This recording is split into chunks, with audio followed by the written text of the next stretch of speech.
24 లేదా 25లో డిగ్రీ లేదా బీటెక్ చదివారా? సాఫ్ట్‌వేర్ జాబ్ కోసం ఎదురు చూస్తున్నారా? అయితే కోడ్ జ్ఞాన్ 100 డేస్ కోర్సులో చేరండి. జాబ్ సాధించండి. నమస్కారం సార్. నమస్తే. సఫరింగ్. సఫరింగ్ అబ్బా! చాలా డిఫికల్ట్ ఫేజ్ ఆఫ్ లైఫ్ అని చెప్పొచ్చు. కొందరికి లవ్ ఫెయిల్యూర్ వల్ల సఫర్ అవుతారు. కొందరికి పర్సన్‌ని లాస్ అయ్యాము అన్న సఫరింగ్ ఉంటుంది. సఫరింగ్ ఏదైనా అయి ఉండొచ్చు సార్. బట్ అక్కడే ఆగిపోతూ ఉంటారు. ముందు ఇంకా చాలా ఉంది అన్న విషయం మర్చిపోతూ ఉంటారు. ఆ స్టేజ్‌ని దాటి బయటపడాలి అంటే ఏం చేయాలి? చాలా ఇంపార్టెంట్. నిజంగా జీవితంలో దేనికి సఫర్ అవ్వాల్సిన అవసరం లేదు అని తెలుసుకోవడమే లైఫ్. ఇప్పుడు నాకు చెయ్యి కట్ అయింది. అయ్యో! చెయ్యి కట్ అయింది అన్నా అది మానదు. దానికి కట్టిన వెంటనే మానిపోదు. టైం పడుతుంది. దాని ప్రాసెస్ జరుగుతుంటుంది. ఇది అర్థం చేసుకున్నవాడు టక్కుమని రిలాక్స్ అయిపోతాడు. ఈ మాట మళ్ళీ చెప్తాను. ఈ ప్రపంచంలో నువ్వు సఫర్ అయినంత మాత్రాన ఏదీ మారదు.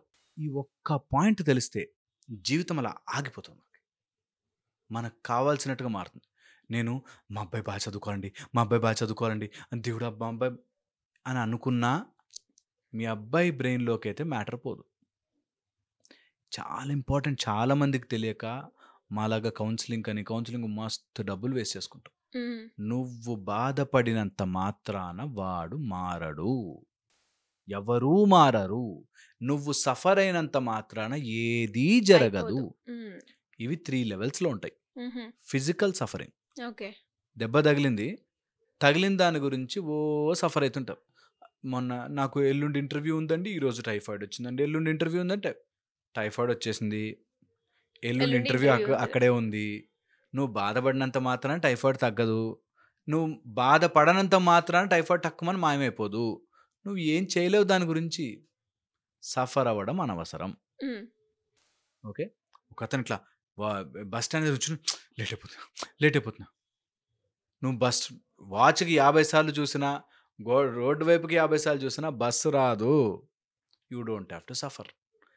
అక్కడ సఫర్ అవ్వడం వల్ల మా అమ్మ పొద్దున్న లేట్ చేసింది, నేను అనుకుంటూనే ఉన్నా అట్లా అవుతుందని, ఆ రోడ్డు తీసుకోకుండా ఉండాల్సింది, అటు సైడ్ రాకుండా ఉండాల్సిందని సఫర్ అవుతూనే ఉంటారు. That is emotional. Psychological anxiety, stress, worry, depression ఇది ఒక type of suffering. Psychological no reason. ప్రేమ, లవ్, రిజెక్షన్ ఇవి ఎమోషనల్ సఫరింగ్. ఓకే. సో ఇలాగ సఫరింగ్ చాలా రకాలు ఉంటాయి. ఎందుకు అవుతాం సఫరింగ్? Very important. ఎన్ని రకాలుగా సర్కమ్స్టాన్సెస్, పరిస్థితులను బట్టి సఫర్ అయ్యే ఛాన్స్ ఉంటుంది.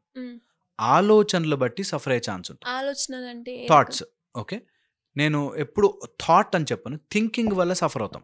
ఒక ఆలోచన వచ్చిందనుకో సఫర్ అవ్వం, కానీ ఆలోచనలా థింకింగ్గా మారితే సఫర్ అవుతాం. అంటే ఇడ్లీ చూస్తే సఫర్ అవ్వను, ఆ ఇడ్లీకి రిలేషన్ చేసుకుని అప్పుడు ఆ రోజు మా ఫంక్షన్కి వెళ్ళినప్పుడు వాళ్ళు ఇడ్లీ పెట్టారు కదా, ఒక్క ఇడ్లీ ఎక్స్ట్రా అడిగానండి, దానికి ఎంత పెద్ద సీన్ చేసింది మా అత్త అని ఇడ్లీతో పెద్ద లింక్ కనెక్ట్ చేసుకుంది. You get my point? So నీకు థాట్ సఫర్ చేయదు. ఆ థాట్ నువ్వు మురగబెట్టుకుని ఇక్కడ ఎలా పెట్టుకుంటే అది సఫర్ చేస్తుంది. ఆలోచన వల్ల సఫర్ అవుతాం. ఆలోచన ప్రాసెస్ అయిపోయి థింకింగ్ అయిపోతే ఓకే సఫర్ అవుతాం. లేకపోతే పర్సెప్షన్ వల్ల సఫర్ అవుతాం.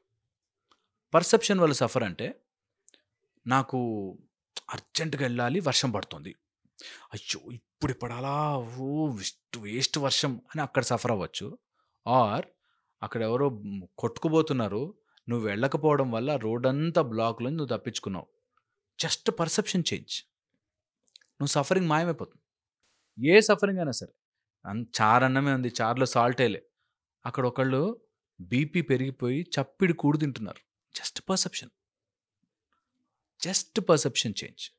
పర్సెప్షన్ వల్ల చాలా సఫరింగ్ మారుతుంది. నిజంగా మనం ఎలా పర్సీవ్ చేస్తామంటే, ఏదైనా చిన్న డబ్బు కష్టం వస్తే అరే అసలు తిండే లేని వాళ్ళు ఎంతమంది ఉన్నారో అని జస్ట్ పర్సెప్షన్ సఫరింగ్ మాయమైపోతుంది. సఫరింగ్ కెన్ జస్ట్ అట్లా సర్కమ్స్టాన్సెస్ వల్ల సఫర్ అవుతాం. చుట్టుపక్కల ఉండే పరిసరాలు వాటి వల్ల కూడా మనము ఇలాంటి వాడు ఇలా అన్నాడు, అలా అన్నాడు, ఇలా అన్నాడు సఫర్ అవుతాం. సో ఇవి మన మైండ్లో జరుగుతున్న ఆలోచనల యొక్క, లేకపోతే ఏదైనా ఫిజికల్ యొక్క, సైకలాజికల్ యొక్క జరిగే ఒక కండిషన్ తప్ప సఫరింగ్ ఈ ప్రపంచంలో ఉండనవసరం లేదు. మనకెప్పటి నుంచో చెప్తూ వచ్చారు, నువ్వు అన్ని సంపూర్ణంగా పుట్టావురా, నువ్వు ఏమి చేయకపోయినా నీ దెబ్బ మానిపోతుంది. రోడ్ మీద ఒక స్ట్రే డాగ్కి ఎవ్వరు డెలివరీలు చెయ్యరు, హ్యాపీగా డెలివరీ అయిపోతుంది. న్యాచురల్, మనకు అన్నీ హ్యాపీగా అయిపోతాయి. కానీ మనం ఇప్పుడు అన్నీ ఉన్నా ఏదో సఫర్ అవుతుంటాం. అవును. ఓకే, ఈ సఫర్ ఎందుకు వస్తుంది? నువ్వు దానికి లింక్ చేసుకుని ఆలోచించి దెబ్బ తగిలింది అదే మాంతది నాకు తెలుసు, అయినా అయ్యో ఇప్పుడు తగిలింది, అయ్యో ఇప్పుడు తగిలింది, నాకే తగిలింది సఫర్ అవుతాం. సో నువ్వు సఫర్ అయినా అవ్వకపోయినా థింగ్స్ అలాగే జరుగుతాయి. ఎందుకు సఫర్ అవుతాం? 4 విషయాల మీద సఫర్ అవుతాం.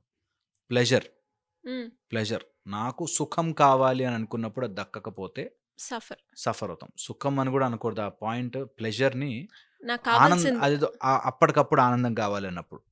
సక్సెస్, నాకేదో అది జరిగితే నాకు సక్సెస్ వస్తుంది అని అనుకున్నప్పుడు సఫర్ అవుతాం. వ్యాలిడేట్, ఎవరైనా దాన్ని చూసి ఆమోదం చేయాలి, మా ఆయన నన్ను మెచ్చుకుంటే అంతకంటే ఏం కావాలండి అంటుంది. ఆయన మెచ్చుకోడు, సఫర్ అయిపోతారు వాళ్ళు, ఇంకా సఫర్ అయిపోతారు.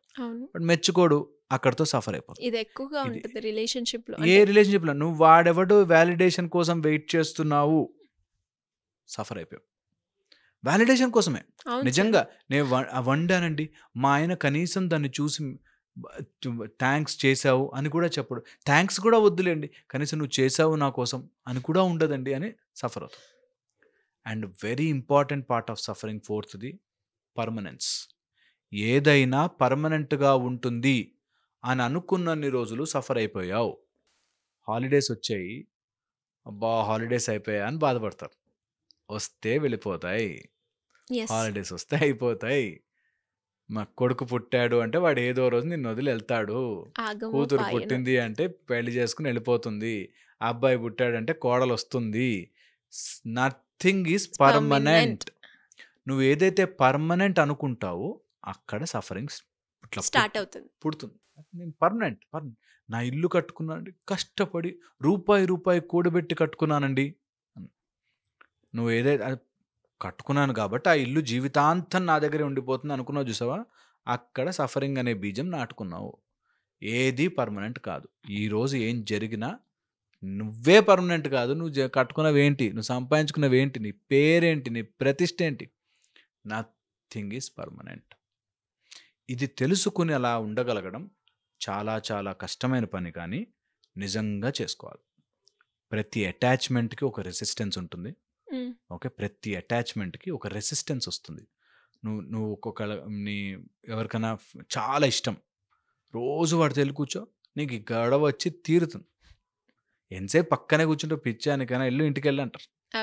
Okay, attachment will have resistance. Any thought followed by negative pattern ఉంటుంది. పదే ఏదైనా ఆలోచన చేస్తే అందులోంచి ఒక నెగిటివ్ పుట్టుకొస్తుంది, నెగిటివ్ థాట్ ప్యాటర్న్స్ పుట్టుకొస్తాయి. ఎక్స్పెక్టేషన్ ఎప్పుడు వస్తుందో అప్పుడు అది కంట్రోల్ చేయాలనే కోరిక వస్తుంది, దానివల్ల కూడా సఫర్ అయి తీరుతాం. Expectations followed by control. And ఎప్పుడైతే నువ్వు దానితో ఐడెంటిఫికేషన్ ఏర్పరచుకున్నావు, ఇది నాది అని నీలో కలుపుకున్నావు, అయిపోయావు. సఫరింగ్కి పునాది వేసుకున్నట్టే. ఇది నాది కాబట్టి నాకు నచ్చినట్టుగా జరగాలి అని అనుకున్నావు కాబట్టి నువ్వు బౌండ్ టు సఫర్. నేను చెప్తున్నాను కదా, ఈరోజు ట్రై చేసి చూడు, ఇది నా చెయ్యి, ఈ చెయ్యి ఇలా వెళ్ళాలి అనుకో, కొన్ని రోజులు నొప్పి వచ్చేస్తుంది. న్యాచురల్గా ఈ ప్రపంచంలో ఉన్న చాలా బాగుంది, మనము కంట్రోల్ చెయ్యాలి, అయిపోయావు, ఇరుక్కుపోయావు. అండ్ అది నాది అని అనుకున్న రోజున ఇరుక్కుపోయావు. నా పోరి మామ అన్నాడు ఒక ఆయన, ఒక అబ్బాయి నాకు తెలుసు. నా పోరి మామ, నా పోరి, ఎవరిని అంటే ఊరుకుంటానా? బట్ దెన్ ఒక్కసారి ఆమె ఎవరు బైక్లోనూ చూశాడు, వీడు డివాస్టేట్ అయిపోయాడు, సర్వనాశనం అయిపోయాడు. వాడు తాగేసేసి, సిగరెట్లు తాగేసేసి, అసలు అమ్మాయిలంతా ఇంతేరా అని చెప్పి. సో వాట్ ఎవర్ యూ అలా నాది అని అనుకుంటావో, నేను ఇట్లా మధ్యలోంచి ఇట్లా తీసుకెళ్తాడు. Very important. అందుకని ఈ ప్రపంచంలో దేనికి సఫర్ అవ్వాల్సిన పని లేదు. చెప్పడం ఈజీ అనుకుంటున్నారు, చేయడం కష్టం కాదండి, నిజం. అది ఒకటే మార్గం, జస్ట్ సిట్, బ్రీద్ హ్యాపీగా. మనం తీసుకునే గాలి కూడా మంది కాదు. సో సఫర్ అవ్వాల్సిన పనే లేదు. అన్నీ వచ్చాయి, అన్నీ వెళ్ళిపోతాయి. You're all temporary. ఎస్, ఇది తెలుసుకోవాలి, టైం పడుతుంది. but ఖచ్చితంగా సార్. Very sensible. అండ్ ఈ వీడియోకి ఖచ్చితంగా ఒక 2-3 సార్లు చూస్తేనే కానీ ఆ రియలైజేషన్ పాయింట్ అనేది రావడం చాలా కష్టం. Yeah. యాక్సెప్టెన్సీ ఆ రియాలిటీలో వచ్చినప్పుడే మీరు అన్నట్టుగానే నథింగ్ ఈజ్ పర్మనెంట్ అనేది మాత్రం ఎప్పుడైతే రిజిస్టర్ అవుతుందో అప్పుడు నా అనేది కాకుండా వస్తుంటుంది, పోతూ ఉంటుంది. అంతే. సఫర్ అవ్వాల్సిన పని లేదు. దేనికి సఫర్ అవ్వాల్సిన. దేనికి. Thank you sir. అందుకేనేమో కొంతమంది డిటాచ్ అయినప్పుడే వాళ్ళ ఇంట్లో వాళ్ళు ఎవరైనా కూడా వెళ్ళినా కూడా మౌనంగా ఉంటారు, కానీ ఎమోషన్ని బయట పెట్టడము లేదు అంటే రియాక్ట్ అవ్వడము అది చాలా తక్కువగా ఉంటుంది. బయట పెట్టడం వేరే, లోపల కూడా సఫర్ అవుద్ది అంటున్నానండి. లోపల ఏం అవసరం లే. దేనికి బాధపడితే ఏమొస్తుంది? వర్షం పడుతుంది అయ్యో అన్నంత మాత్రాన మేఘం ఆగిపోదు. మై గాడ్ పక్కన జరగాలని అనుకోదు. Simple life, so simple. Super, don't suffer. Great sir. చాలా మనం రియలైజ్ అయ్యే పాయింట్స్ ఉన్నాయి ఈ వీడియోలో. నాకు తెలిసి సఫరింగ్లో ఎవరు ఉన్నా అండ్ ఏ సఫరింగ్ అయినా కూడా ఒక్కసారి కనుక కుదిరితే వీళ్ళు ఈ పాయింట్ ఆఫ్ వ్యూలో ఉన్నారు, వీళ్ళకి ఈ వీడియో హెల్ప్ అవుతుంది అని అనుకుంటే ఖచ్చితంగా పంపించండి. ఈ పాయింట్ నచ్చింది అని కూడా మెన్షన్ చేస్తే వాళ్ళకి ఒక సొల్యూషన్ ఇచ్చే వాళ్ళు అవుతారు. Anyways sir, great information. Thank you so much.